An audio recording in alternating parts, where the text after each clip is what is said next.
Hello and welcome to Witch Please, a fortnightly podcast about the Harry Potter world. I'm Hannah McGregor. And I'm Marcel Cosman, and we are so delighted to have a brand new guest this episode. We sure are. This week, we're joined by Jes Battis, who teaches literature and creative writing in the Department of English at the University of Regina. Their research focuses on LGBTQ histories, medieval and 18th century studies, and representations of disability and neurodiversity in pop culture. And we're going to learn all about Jes in the sorting chat.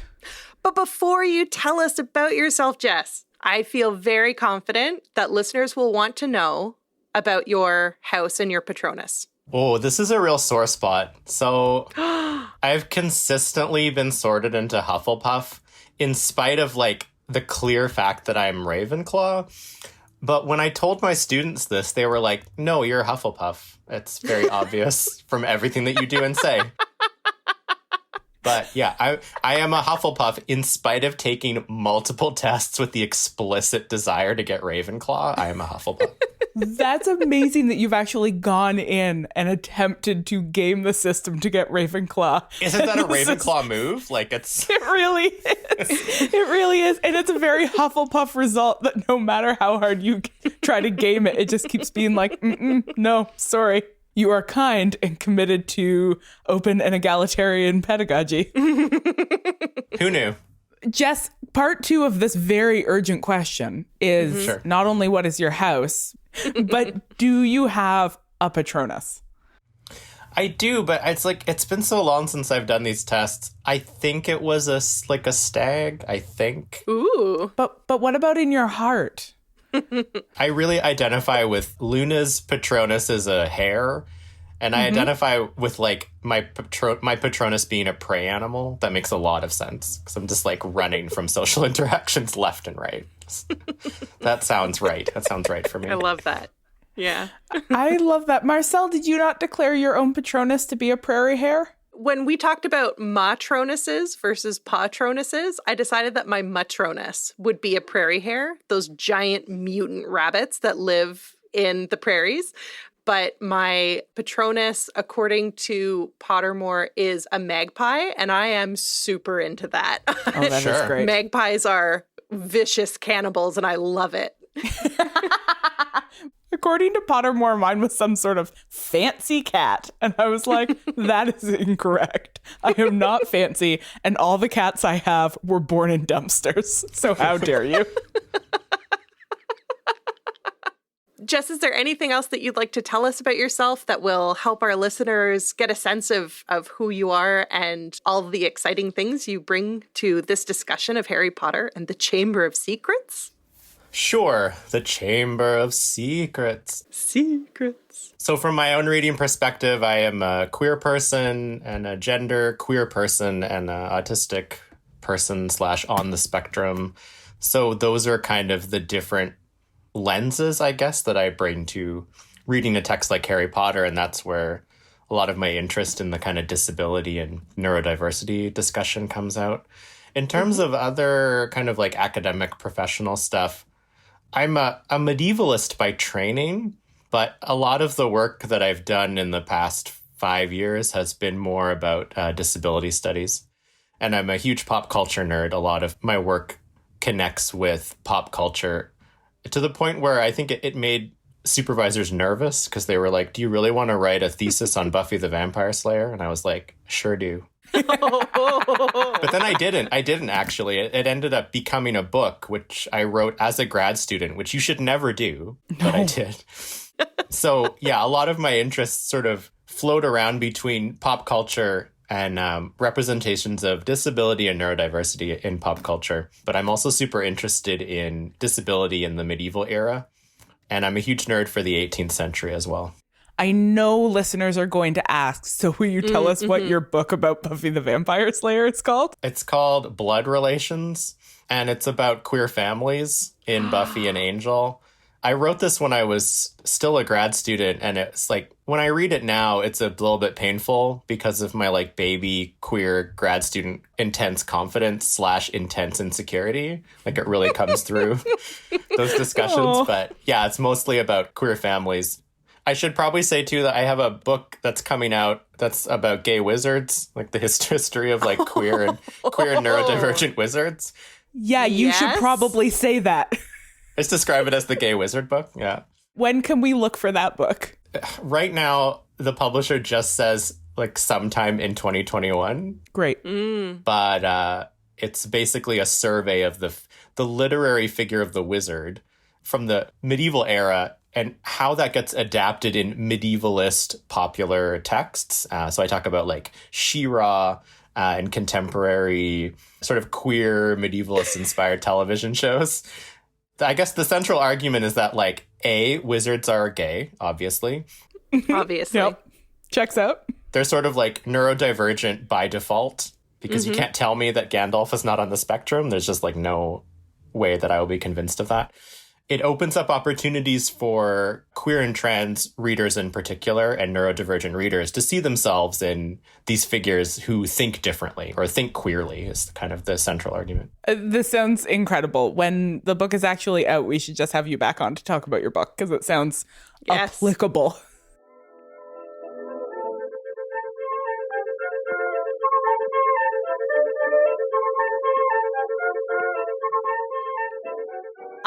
Revision, where we look back at what we've already covered, remind ourselves that we really did learn something, realize that there's still so much left to cover, take a few deep breaths, and then move forward to new questions that we want to ask.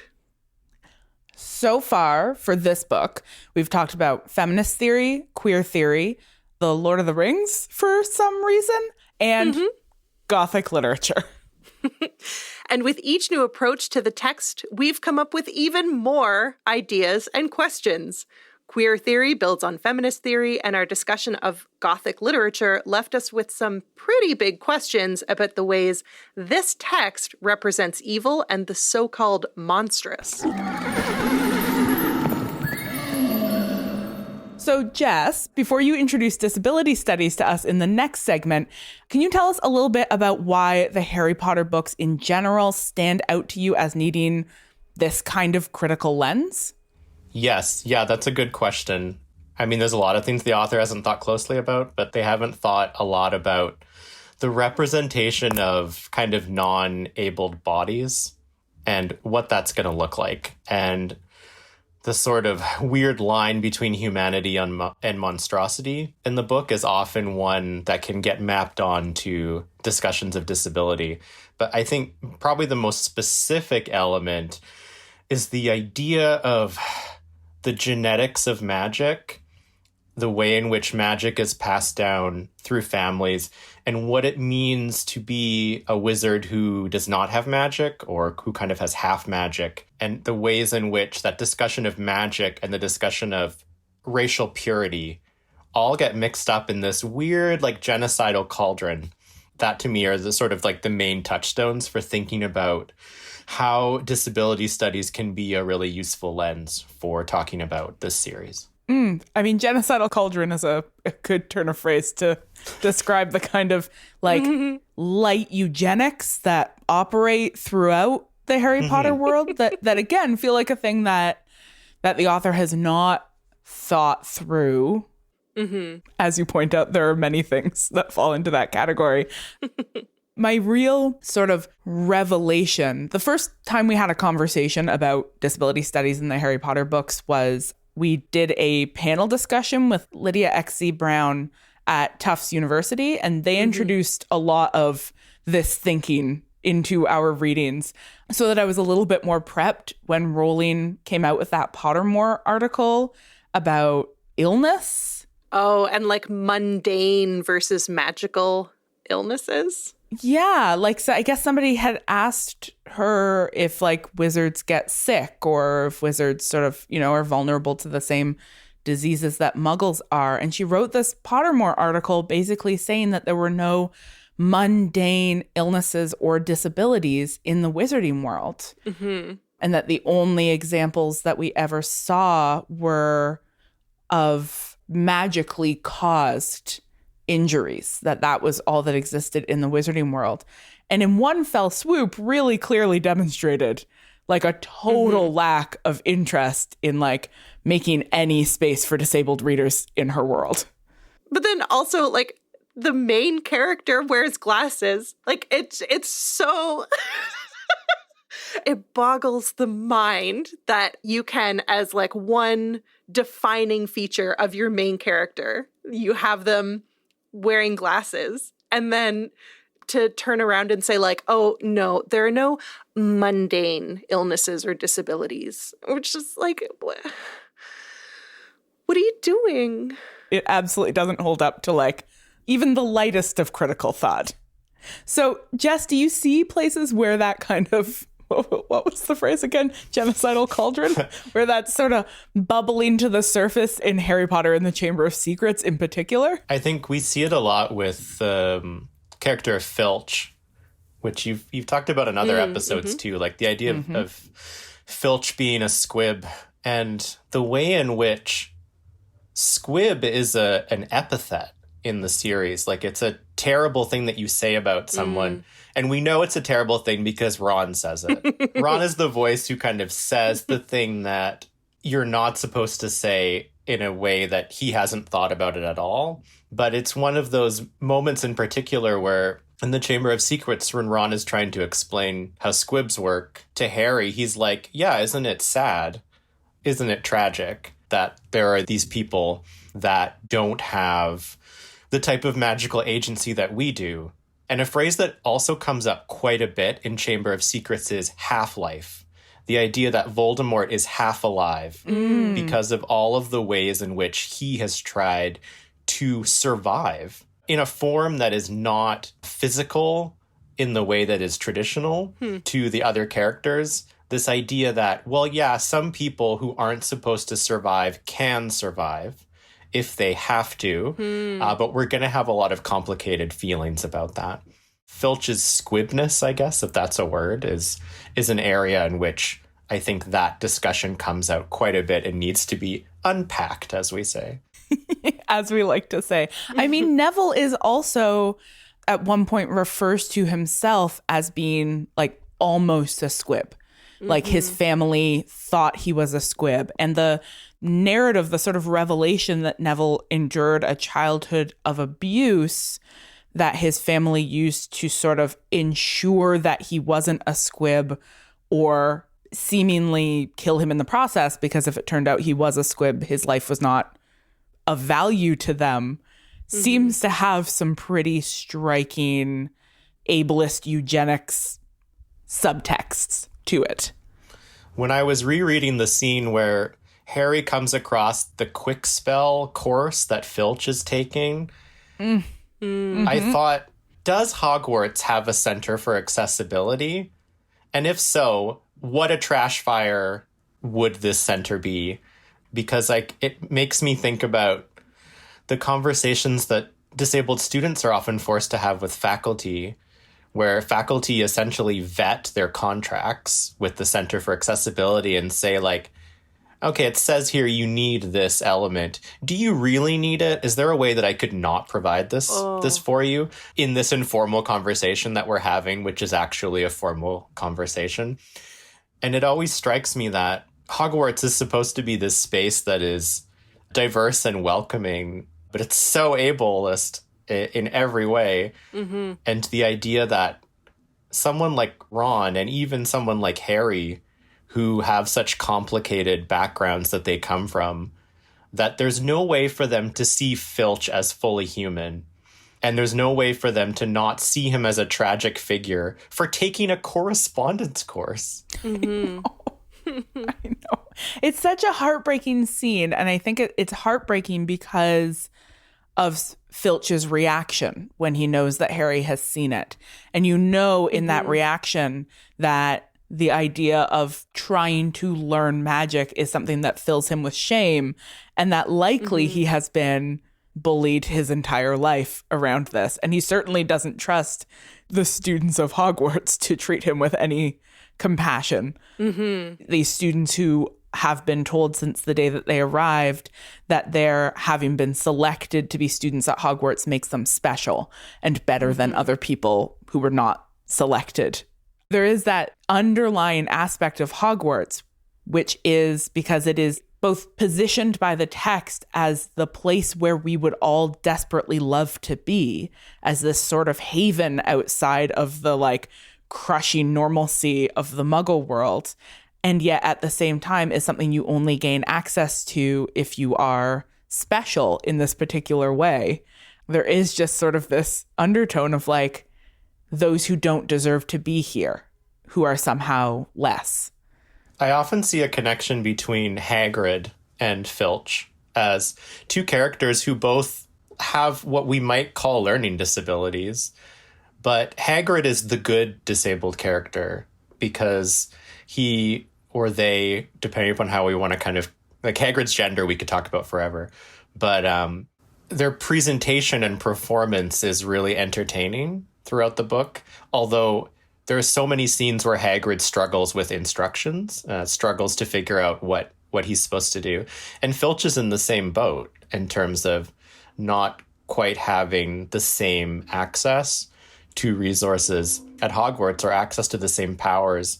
But we have to see Filch as villainous. Because that's how the text insists on positioning him. So that kind of reminds me of another way that the text positions for us disability and neurodivergence with the characters who are supposed to be bad guys, right? So like Crabbe and Goyle, and then even Dudley Dursley, like all three of these characters are supposed to be bad. They're not like the villains, but they're, you know, bullies or bad guys. And they're all, we're told, quote unquote, stupid in some way or another. And that like those two things are supposed to kind of go hand in hand.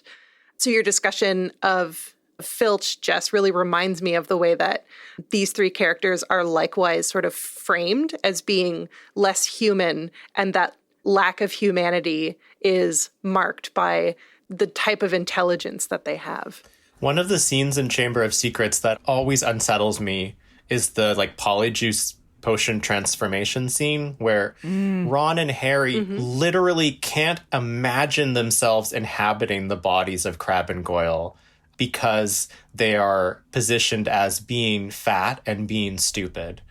This kind of deadly combination within the narrative, and how wrong that sort of transformative magic goes. And a lot of it is just this massive failure of empathy.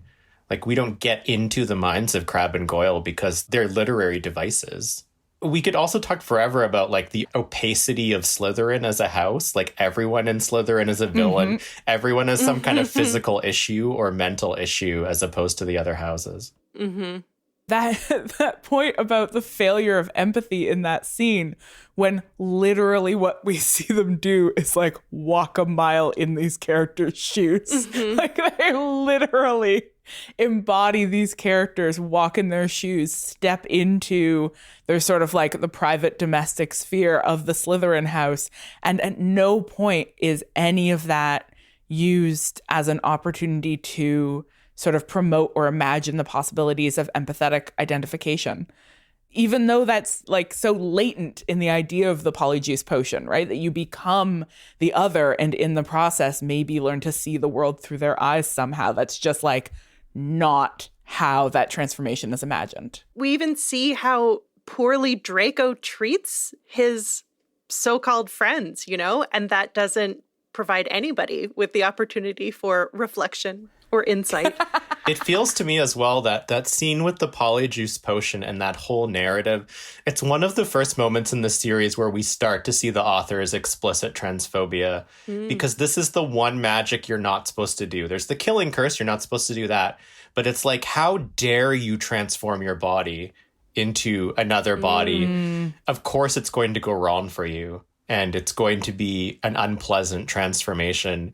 And man, that scene in the girls' bathroom, to me, hits real different in 2020, thinking about what the author has said about transphobia. Yeah. How Percy literally has to appear and be like, did you know this is the women's room? Yeah, we get it, Percy. It's a magic school. They don't have unisex bathrooms. Like, it's just baffling to me. Even Moaning Myrtle has to be like, do you know that your boy's in the girls' room? Did you know? Yeah, we get it. Like, is there not a accessible washroom on all of the Hogwarts campus? Even from the afterlife, Myrtle is required to stridently uphold the gender binary. Yeah, it's unfair. It was, I mean, the whole question of what resources Hogwarts has made available for the general well-being of students seems to be none ever for anybody in any way. Like, there is one nurse.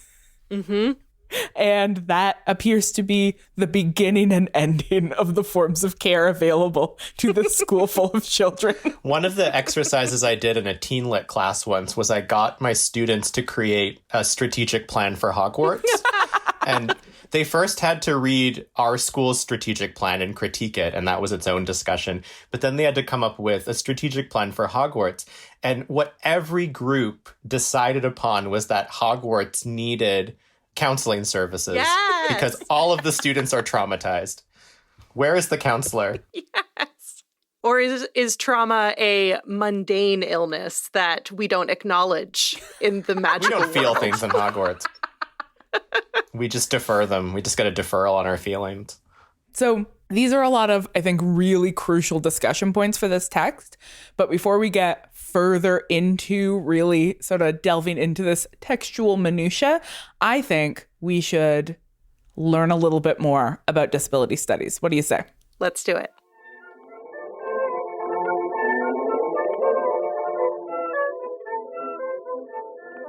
One of the best parts of having a substitute teacher in Transfiguration class is that we don't have to do any lesson prep. Today, Professor Battis is stepping in to give us a primer on the field of disability studies. Can you give us like a 1 to 2 sentence definition of disability studies? What does it mean as a field?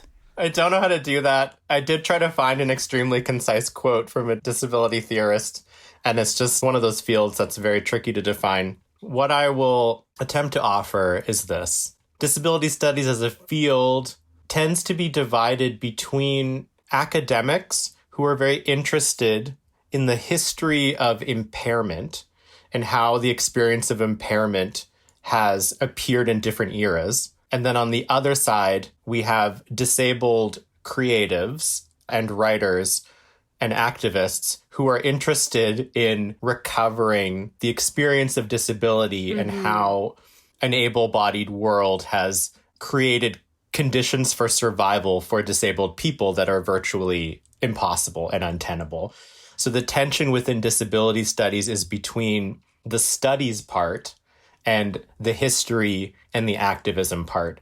But where both of these spaces converge, I would say, is in an analysis of what it is like to exist as a person with a disability in a world that is not designed for you. So with that division in mind, I'm going to talk a little bit about the origins of disability studies, and then we'll touch upon a few key critics within that area. So as I've said, I teach medieval studies, and so you wouldn't think I talk a lot about disability, but actually I do talk a lot about disability. Students are often surprised to hear that the long medieval era had all sorts of interesting vocabularies for talking about what we might call impairment. And I think the most common example is the idea of the saint. The medieval saint often has a body that is non-normative. Often there's a type of a physical disability or impairment going on. And there were many ways in this era in which what we might now think of as disability was visualized as a kind of a mark, a divine mark that made you different. A literary example that I sometimes bring up is there's a late medieval writer named Thomas Hoccleve, and his work is all about anxiety. It's all about him having anxiety attacks in taverns often, and his friends being like, "Hey, Thomas, what's up? You seem real nervous. It seems like maybe you're having a panic attack." And students are often really interested to encounter work like that because concepts like anxiety and disability seem to us very contemporary, but we're talking about them in every single era going, all the way back to the ancient world. Now, if we think about this field coalescing, if we're trying to come up with a date at which modern disability study starts to cohere, we might say the mid-1970s. In 1973, we get revisions to something called the Rehabilitation Act in the United States, which is really a vocational law which prevents discrimination for self-identified disabled people. And it's a very partial revision to that law, and it's not that inclusive, but it comes about as a result of really intense activism on the part of disabled communities in the early 1970s. And a lot of this work is documented in a really interesting Netflix documentary called Crip Camp. Oh, I've heard really good things about Crip Camp. Yeah. It is guilty of a bit of what is described as inspiration porn, in which we see a lot of disabled people doing inspirational things. And so it is frustrating in that way, but it shows a lot of the interesting ways in which communities that didn't have access to a lot of resources were able to kind of create their own living spaces, particularly through this camp that was very popular for people with physical and mental disabilities in the 1970s. There's something really interesting here about how sort of rooting the origin of disability studies in a sort of activist movement that fought for rights, and that sort of rights-based movements often need to emerge out of a sense of like collective or shared identity, even if it's only contingently created collective identity, right? That you have to say sort of, we have this thing in common so that we will fight. And we can look to lots of other sort of contingently created collectives, like the whole idea of like LGBTQ. Like these are a lot of really quite different communities that have decided to say, actually, we all work together to fight collectively for our rights. It's, I think, really valuable to point back and say, like, disability predates the 1970s significantly by thousands of years.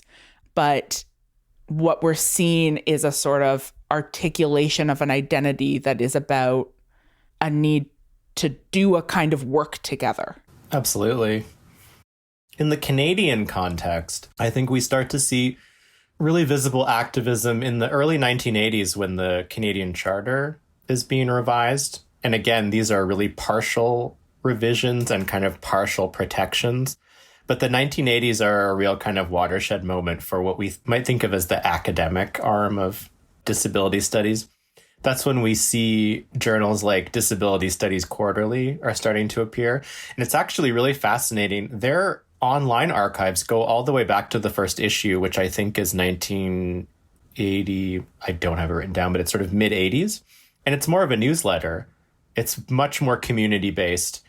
And then it becomes more and more theoretical as we get into the 90s.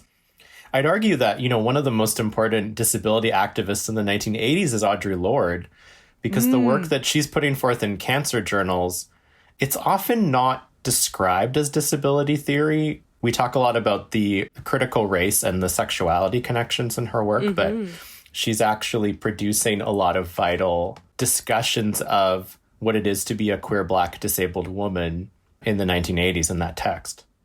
One of my favorite moments in teaching Audre Lorde, and this happens in virtually every class, a student will say, "She sounds angry." And another student will say, "She is angry." Students often have implicit biases, and of course academics have implicit biases about the way that we receive work by Black women in particular, and women of color in particular. If we're unpacking disability studies, we can't talk about it outside of critical race studies, and we can't talk about it outside of intersectionality. Thank you, Kimberly Crenshaw. Yeah, Jess, the connections that you're drawing here, particularly I think between queer theory and disability studies and feminist theory and critical race theory. I mean, one is really amplifying a conversation Marcel and I've been having over and over again, which is like, as much as we're trying to pull these theories out, they are fundamentally inseparable.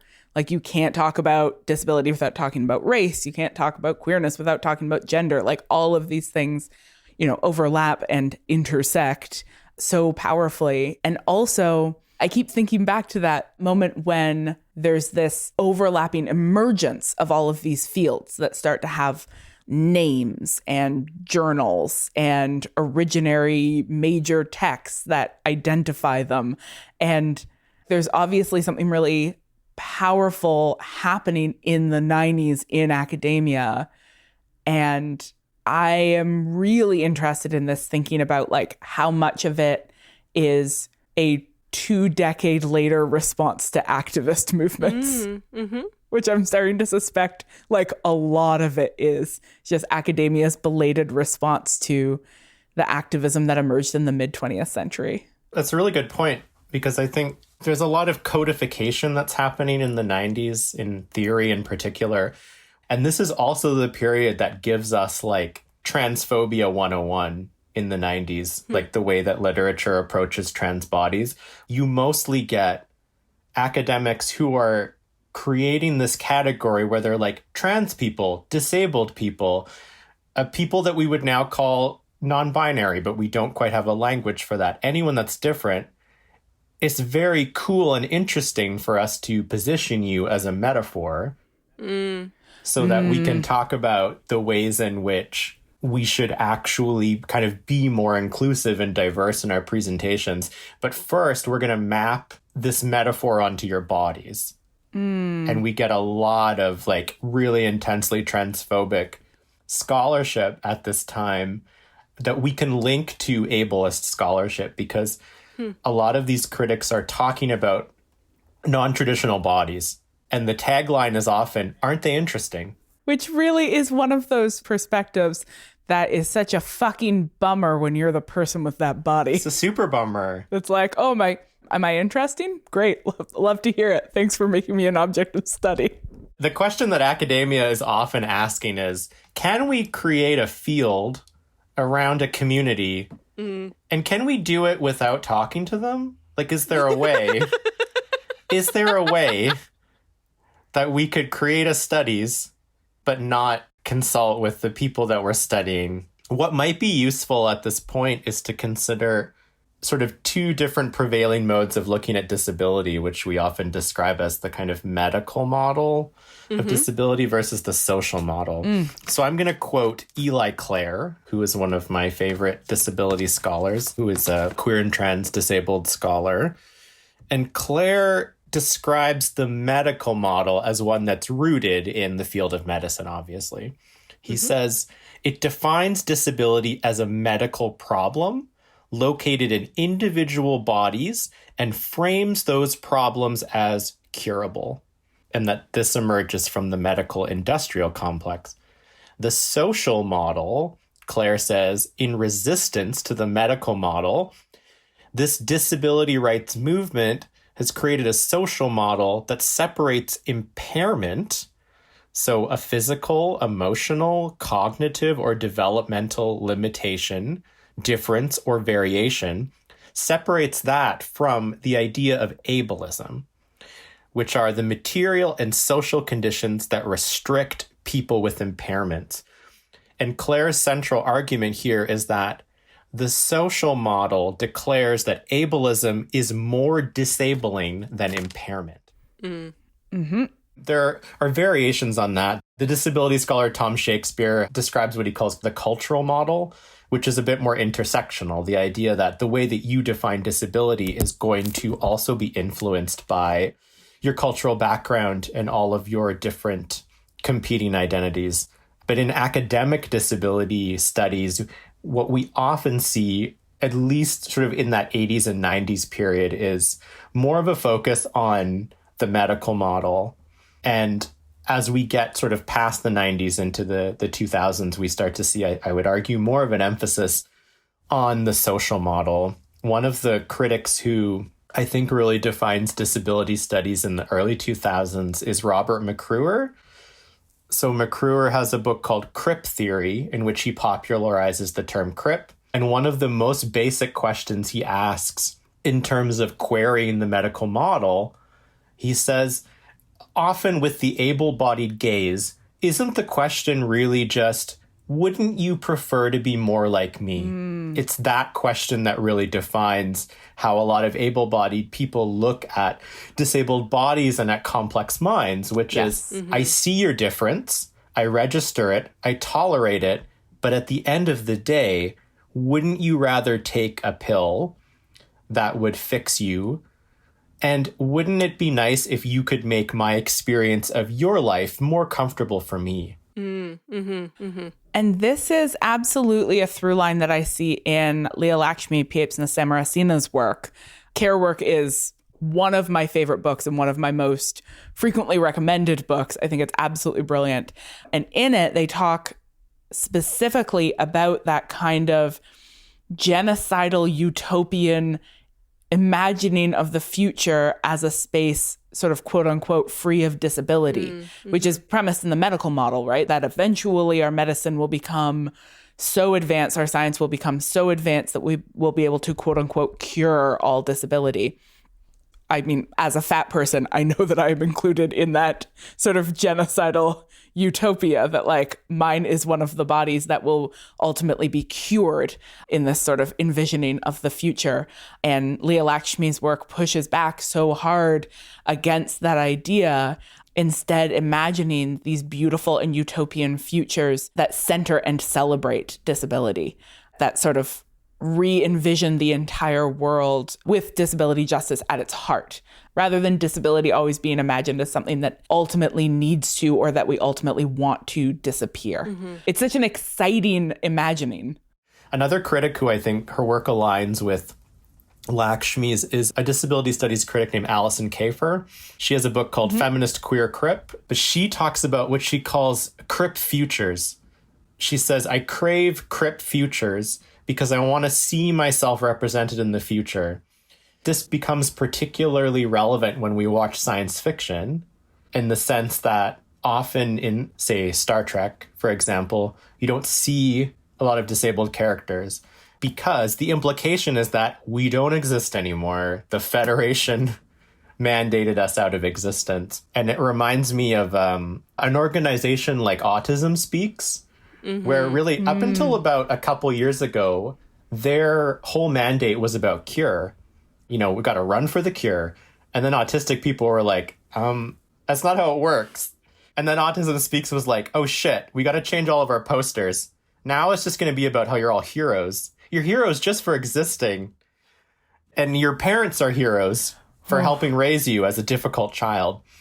That idea of eugenics, which we see in the Harry Potter series as well, we can map that onto a lot of these discussions of both disability and neurodiversity within kind of fantasy and popular culture as well, because it's so rare that we see those crip futures in these texts that we love.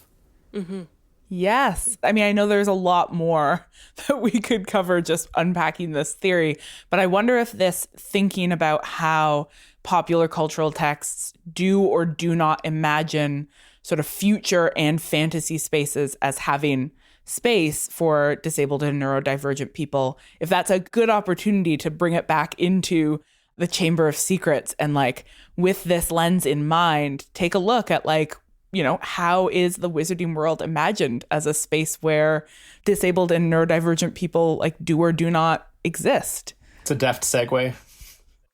Okay, this is a good idea. But before we move on to the next segment, can I ask a question that will maybe prepare us for that discussion a little bit? Yes. Yeah, of course. Okay. So what I'm wondering is, with this background and this information in mind, what are the kinds of questions that we as readers should be bringing to a text if we want to think about it through the lens of disability studies? For me, it often boils down to narrative focus. Who gets the narrative focus? How are their experiences being represented as like dominant experiences? We've already talked about Harry a bit as a character who's kind of marginally disabled. He has debilitating headaches. He's marked physically by a scar. He's traumatized. Hears voices in ways that are really sort of problematic as well. But he ultimately coheres as a character who's able-bodied, I would argue, and that's the perspective that we're getting. So what would that series look like if it was told from Neville's perspective? I would read that book. Or what would it look like from Luna Lovegood's perspective? Beyond the simple answer that Harry is the narrator that we need for the series, what are the ways in which the author gives us the perspective of characters that are disabled? And are those representations full, nuanced, and human? Awesome. Thank you.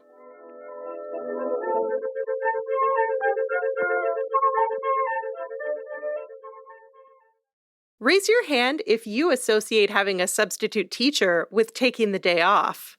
Uh-oh, I've got bad news for you. All of that material is showing up on your Owls, the segment where we turn our learning into practice, and sometimes say a bunch of words to make our producer add more funny sound effects, like cat, dog, owl. Granger danger.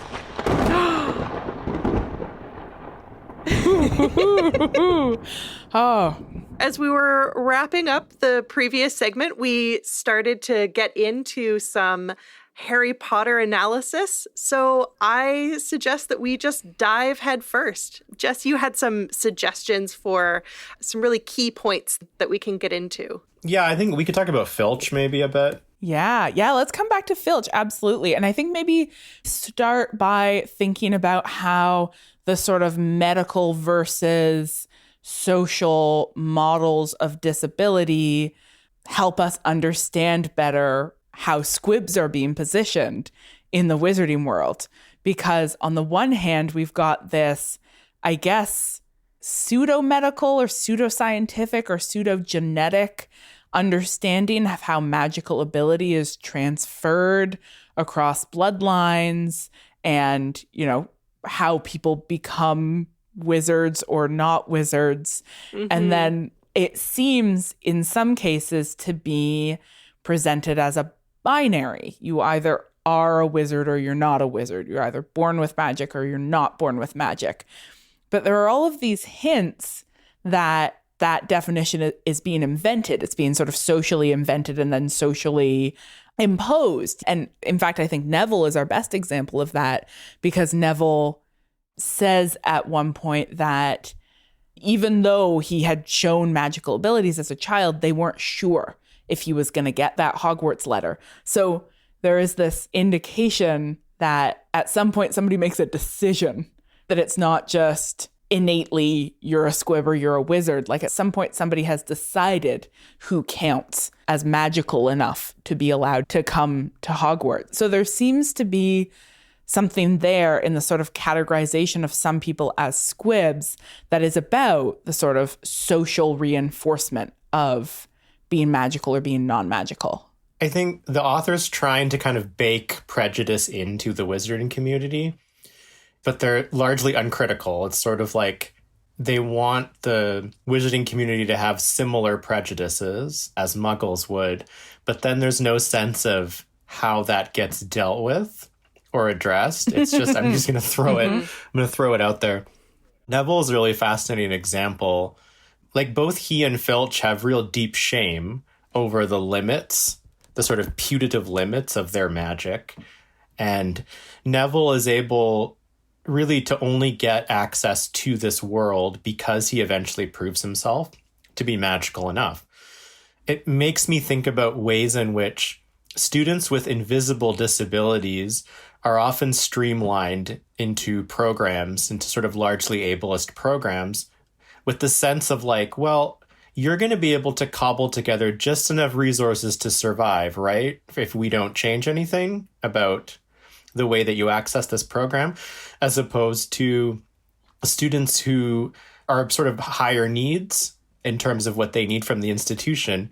And the response is often, oh, maybe academia isn't for you.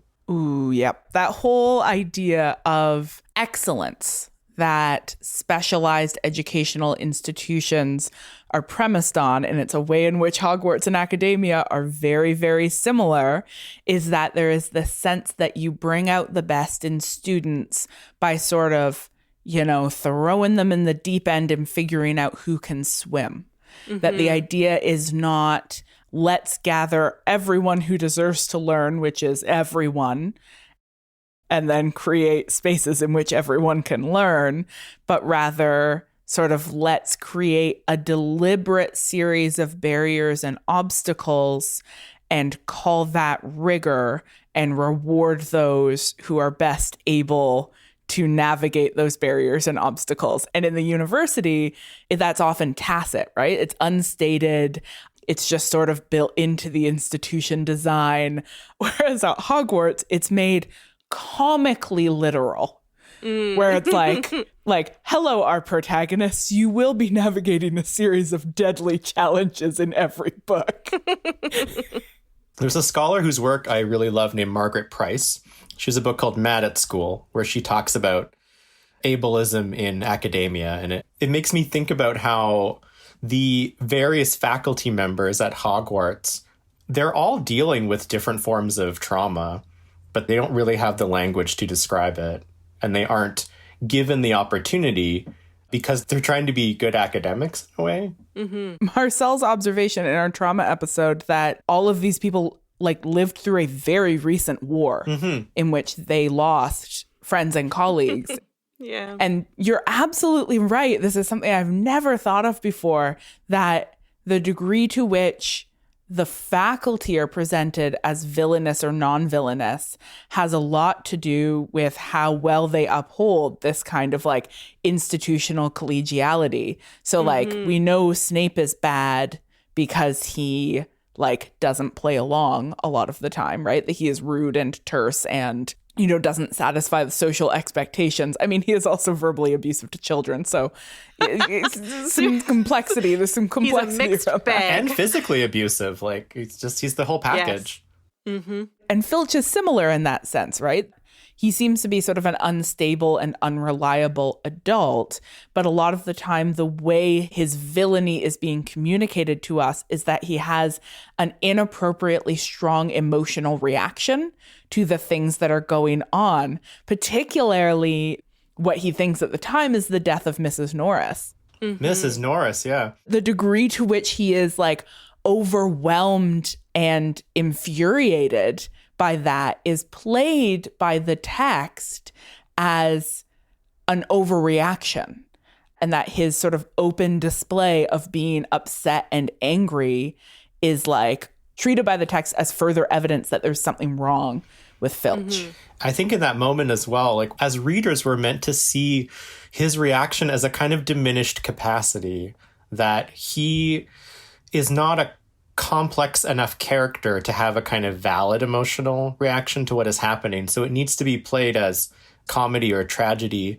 We see that with Hagrid as well, but Hagrid's inappropriate emotional responses are often framed in a way that's kind of adorable, whereas Filch's are more evidence that he is not a fully functioning person in the narrative. He doesn't really get to have emotions that aren't judged in that very critical way.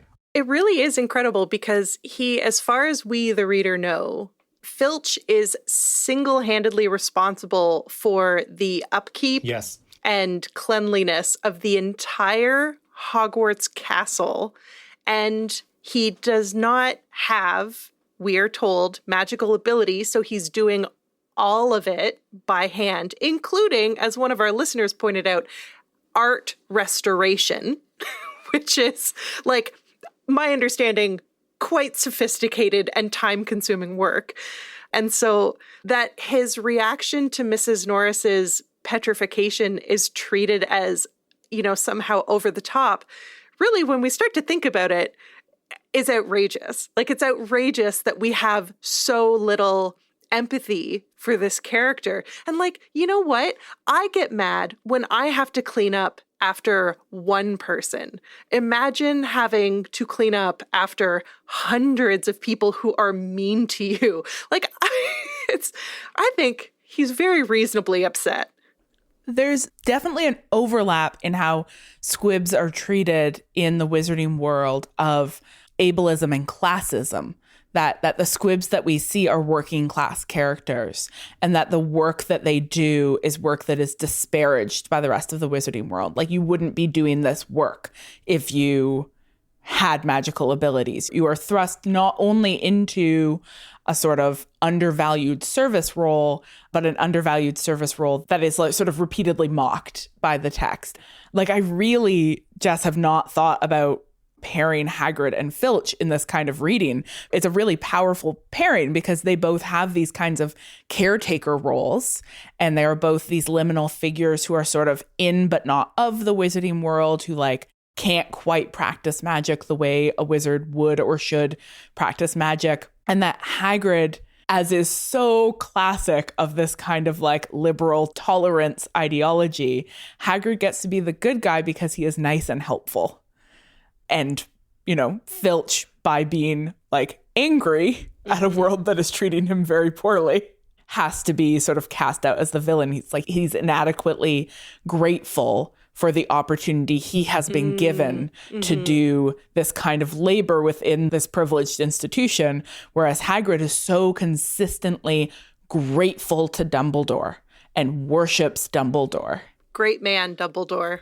One of my favorite moments with Filch in the Chamber of Secrets is the scene where I think Harry first sees his correspondence course. But in that moment where he's in Filch's office, Filch comes in and he just says something like, "You students and your filth." There's filth everywhere, all across this campus. And suddenly we have this radical thought where it's like, what would the series be like from the perspective of the service workers in the wizarding world? It would be very different. It would be like a bunch of privileged students just like throwing their charms around. Like, who cleans up after Snape's potions class? Filch is the one who's doing something like that. But the point about his lack of gratitude, I think, is a really important one in considering disability studies, because so often disabled people, and in particular disabled students, are seen as taking up too much space and being configured as being angry and not being grateful for the resources that do exist. You know, we've given you this accessibility contract, which maybe means you won't fail the course. But we also are going to need you to be real quiet about that, not challenge it in any way, and be extremely grateful no matter what's happening. We do see that with Hagrid, his sense of like, Hogwarts has really transformed his life in a way, but also because Hagrid is like half giant and kind of marginalized in that way, there's the sense that, can he really challenge this structure safely? And you've talked in previous episodes in this book as well, where at the first moment where Hagrid is maybe suspected of doing something problematic, they're like, well, you're in danger. So what we're going to do is we're going to throw you in this like magical Guantanamo Bay, traumatize you further, but then like don't talk about it after that. I mean, that's another place where I think disability studies sort of cast light on what is happening to Hagrid in that scene, because we know that disabled people are like disproportionately targeted by the carceral system. I mean, the fact that Hagrid, you know, has already experienced this kind of targeting and the ease with which he is swept back into it, the ease with which he is turned into the scapegoat and like cast out and, you know, like literally sent to this horrifying prison. I really can't wait until we get to Prisoner of Azkaban and can talk about the absolute nightmare that is the carceral system in the wizarding world. Like, holy shit. But, you know, it's another moment in the text that I think makes more sense if we are reading Hagrid, for example, as both a racialized and a disabled character. So something that our conversation is reminding me of is what we were talking about with Lydia Exie Brown back at Tufts all those years ago, where I feel like it was them who pointed out that in the text, there seems to be characters like Filch who are squibs. So we learn about the concept of the squib, which is clearly an effort on the part of the author to include disability in the wizarding world, but a very like unsophisticated and inconsiderate attempt to include disability in the wizarding world. And then there are these characters like Neville and Luna, and now that we're talking about Hagrid similarly, who may not be intended to be read through a lens of disability. Something that I've heard listeners say time and time again, particularly about Luna, is that she really speaks to them as a neurodivergent reader, and they're able to see themselves and their experiences sort of mirrored in hers, but she does not appear to be written with the intention of reaching out to a neurodivergent audience. The characters or the ways in which disability is deliberately introduced is, in a lot of ways, profoundly disrespectful and more marginalizing than empathy building. And then there are these other ways where the text inadvertently opens itself up to readings of disability in a way that readers are then able to see themselves and their experiences mirrored in the text. Luna is one of those interesting characters where you can tell that the author was like, I need someone zany. Like, I need a zany, kind of a different person to show child readers that you could maybe think differently, but still see the world in a way that's valuable. And like somehow in reaching for all of these cues that would signal Luna being different, it was like she created this very like obviously autistic woman and just like plunked her down in the middle of Hogwarts, but sort of didn't realize that she had done it. The very idea that she has like magic glasses that let her see things that are completely different that other people don't see. The image to me that always sticks out is when Harry goes into Luna's room. It's like, has there ever been a more neurodivergent mood than like, I will create a friendship mural on my ceiling where images of my friends are linked by golden chains, which themselves are the word friend. Like, it's just... It's so sweet. It's so tenderqueer. It's so lovely. It's one of those examples where the author can't, even though they're like trying to create a representation that's not particularly useful to disabled and neurodivergent communities, it's like the character becomes more than their plan for the character. And they just get claimed. I've seen this in responses to Neville as well, where readers that are dyslexic or neurodivergent in some way have said, I see myself in Neville, even if I'm maybe not supposed to see myself in him. And trans women readers as well have seen themselves in Hagrid in really interesting ways. I mean, Hagrid does say, call me mummy, and has a pink umbrella, and is just like pretty queer in a lot of other ways. So I can see that. But it's an example of how, particularly after the author's betrayal of trans readers and queer readers and disabled readers, maybe all readers, we've seen that in spite of what the sort of structures they've tried to create around their own ideology, the text goes beyond them and doesn't actually belong to them anymore. I wonder if maybe we want to sort of conclude this conversation by turning to Harry.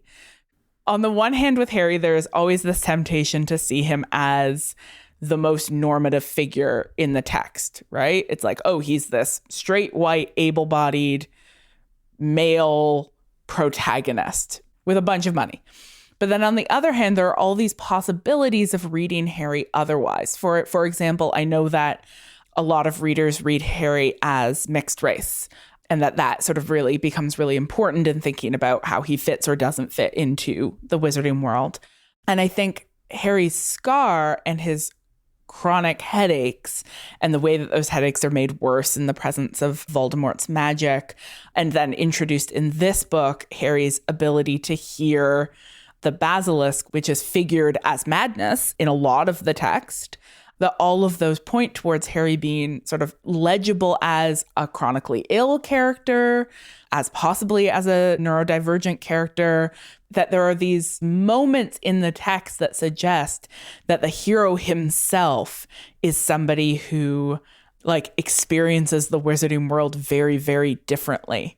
And we can see the text policing those boundaries in all kinds of ways, right? For example, the way that Hermione and Ron see his hearing voices as a problem that needs to be solved. as a sign of something wrong that needs to be fixed. And ultimately, sort of the narrative agrees with that evaluation, because the narrative also wants to solve the problem of Harry hearing voices by, explaining it away by him being a parcel tongue. And that, the presence of the headaches are a sign of something wrong that ultimately must be solved. And so there is constantly this attempt to sort of pull Harry back in, to like interpolate Harry back into all kinds of like normative structures. But like Harry himself as a character has all of these possibilities, these sort of ways that you can read him otherwise. Like I keep picturing the text as like a piece of knitting that keeps snagging on things. Like it's trying so hard to create this like seamless narrative world in which everything sort of fits in where it's supposed to be. And then there are all of these like pieces in this world that just keep snagging and pulling, and that we can just sort of grab and start unraveling things. And Harry seems to snag onto this, like the fundamental ableism of the wizarding world. The example with the parcel tongue is a really interesting one because of how the Chamber of Secrets configures that, because there's the moment where Harry doesn't hear himself speaking another language. He just hears himself talking to the snake in the duel scene. But then it's clear that Ron and Hermione have heard him speak in Parseltongue. What to me is really telling about that scene is Ron is basically like, oh, did nobody tell you it's evil to talk to snakes? That's actually an evil thing. And Harry was like, oh shit, I didn't know that I wasn't supposed to do that. And to me, it's like, it's such a moment of the world kind of foreclosing a particular possibility for you. If we try to imagine a more tender version of that scene where Hermione and Ron are like, oh, wow, you have this really rare ability to speak with snakes, it's probably going to make your life really complicated. But the very idea that Harry says, that's just the language that I speak, I didn't think that it was other. It reminds me of moments actually in Audre Lorde's autobiography, Zammy, in which she talks about when she sort of first came to consciousness that white men in particular saw her differently, and how her mother would try to smooth over those negotiations. But it was a moment where like the world had to tell you something hurtful about yourself before you realized that it was different. Harry's sort of queerness in a way through, it's like, are all Slytherins queer? Is that the argument? That there's a... Like Draco, you can't convince me that Draco is not queer. And Lucius, I mean, holy shit. No, yeah. Draco's. So I agree that Harry is both ordinary and extraordinary, but he also works very well in that sense as a kind of metaphor for ableism, because there's this idea that he's just like you. He's ordinary. He comes from humble beginnings. But if you dig a little bit further into him, you discover that he has all of these powers that are masked by his ordinariness, with perhaps the tacit suggestion that looking and sounding like Harry is a kind of a superpower that some characters have and other characters don't. But that doesn't mean that readers can't queer Harry in a lot of interesting ways. In the first 3 books, he's absorbing so much information that the way that he sees the world is so structured by the other wizards. I think that if it weren't for that, then he would see the world in ways that are very different. I think that we should wrap this segment. Jess, any thoughts? Yeah, take us home. Like, we could have talked a lot about fan fiction in some ways, and how queer and disabled viewers are always trying to reimagine the series kind of beyond its own constraints. I do think this sort of central metaphor of difference in the series ultimately can be useful to disabled readers, but it's also one of the reasons why her betrayal of trans and disabled readers in particular is so powerful, because the idea of creating this wonderful sandbox world and saying, with access to magic, you can reimagine your life. You can be anything you want. You can do anything, but not you trans kids and not you disabled kids. Not really. That to me is such a violent betrayal of the author, but that doesn't mean that we can't still find meaningful resonances with disabled communities in the work. I love that. And also, every time somebody points to the radical, subversive possibilities of fan fiction, I hear thousands of our listeners rubbing their hands together as they contemplate finally convincing Marcel and I to read some fan fiction. And it'll never happen. Never. You know what? You say never. I say we're going to cave at some point.